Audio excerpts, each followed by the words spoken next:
In the days before electricity, doing laundry was just plain hard work. The first electric washing machines were little more than a bucket with a motor attached. Fully automatic machines came about in the 1960s. But with rising concern for the environment, there are new designs that need less water and electricity to get the dirty job done.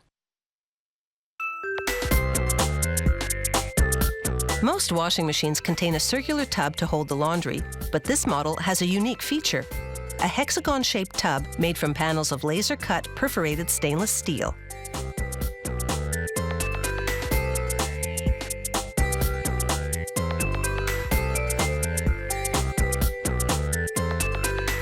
The operator separates the cut panels and places one on a bending machine called a press brake.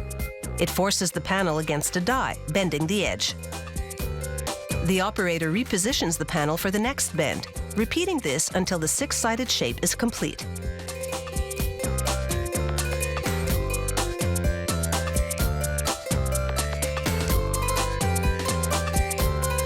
Then, an assembler attaches a hinged door to the tub's opening. That's where the laundry goes in. This inner tub is contained by another outer tub. To assemble it, a welder sets a stainless steel plate onto a welding fixture. Then he places the tub's main frame and slides in another steel plate to close it up. He clamps the tub firmly in place, then spot welds it on each side so the pieces hold together.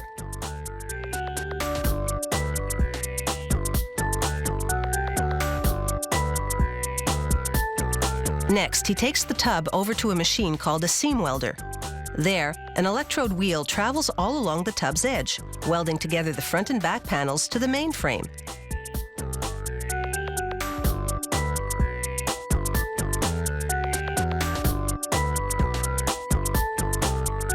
There's still more welding to do with the use of a robotic welding arm to build the machine's 61 by 69 centimeter steel base.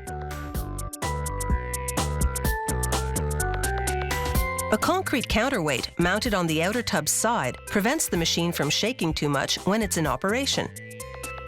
Next, an assembler attaches a pressure tube and a sump hose to draw the used water out of the machine.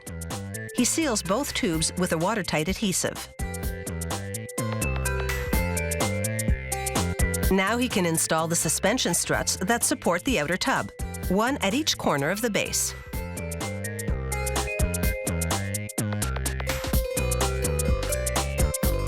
A single electric motor powers the whole machine. It's set on the machine's underside, on an adjustable pivot shaft.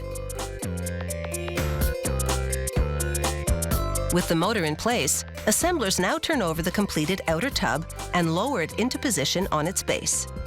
They connect the support struts on all four sides and then push the tub to make sure the struts align properly and keep the machine balanced.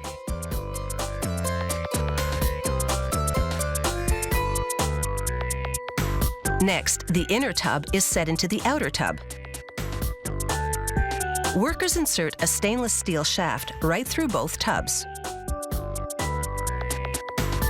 A strip of watertight foam is set all along the outer tub's perimeter to seal it before workers install a plastic bezel that keeps water from splashing out of the machine.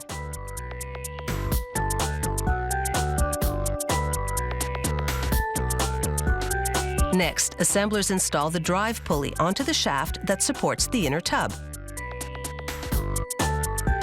A drive belt connects the motor to the pulley, which rotates the shaft and the inner tub that it supports. Now they slide a stainless steel outer cabinet onto the base that covers the tubs. It contains a control board, the brain of the washing machine. The assembler sets the lid into place, and the machine is complete. The control board wiring is located on the underside of the lid. That's also where the valves that dispense detergent, bleach, and softener are. Before it leaves the plant, a member of the quality control team tests it out with a load of soiled laundry. According to the manufacturers, the unique shape of the inner tub is the key to making this a lean, green washing machine that requires less water, less detergent, and less energy to get the job done. There's been a lot of water under the bridge since the days of those first machines. They've sure come a long way.